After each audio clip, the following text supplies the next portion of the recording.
pumasa o mag-top. Nothing more, nothing Nothing less. less. Number one factor kung bakit nag-fail, it is because hindi naman talaga siya nag-prepare. That's number one.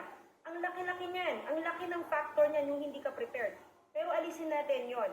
Kasi alam ko nag-prepare kayo. As long as you're watching the recorded video, as long as you are attending the class, as long as you're taking the examination, then therefore nag-prepare ka. Okay? Agree. Number two, yung nag-take ng exam, may mga random errors. May mga factors kung bakit siya nag-fail. Number one, this is the point ha. Number one, yung tao na yun may pinagdadaanan physically. What do I mean? May sakit.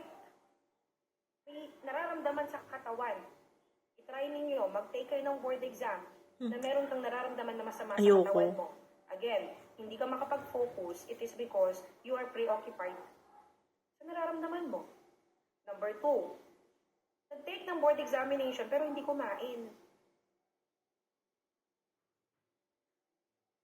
Number three, nag-take ng board exam pero hindi natulog. You know this one already. You are considered to be allied health. Alam ninyo kung ano ang effect ng walang tulog sa decision making. Get my point?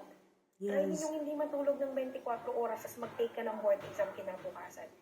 Maapektuhan kung paano mo sasagutan yung tanong. Bakit? Affected yung decision making mo.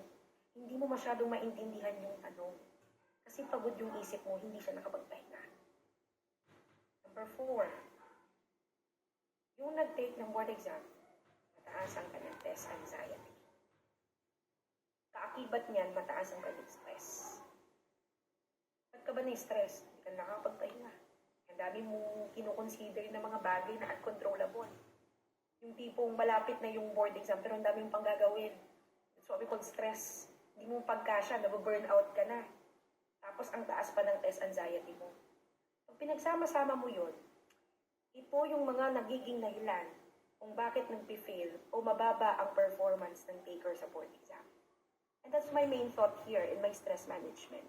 We need to do something about it. Lalong-lalo na kung alam mo sa sarili mo na mataas ang test anxiety mo at mataas ang stress mo.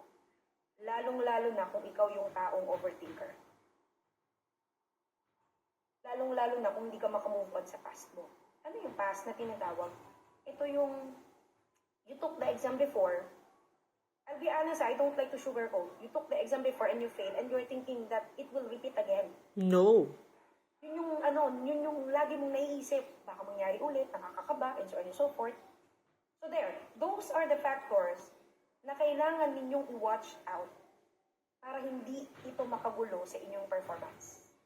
At bibigyan ko kayo ng tips kung paano ninyo yun maiiwasan.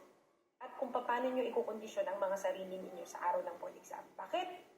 The goal, in the actual board examination on March 1, 2, and 3, kailangan pag nag-take ka ng board exam, you are conditioned physically, emotionally, psychologically, spiritually. Dapat pag nag-take ka ng board exam, masaya ka. Dapat okay ka. Dahil mahirap mag-take ng board exam, pag may pinagdadaanan ka physically, emotionally, and psychologically. That's the point there. Okay? Now, question. Ayoko na sana i-question to kaya lang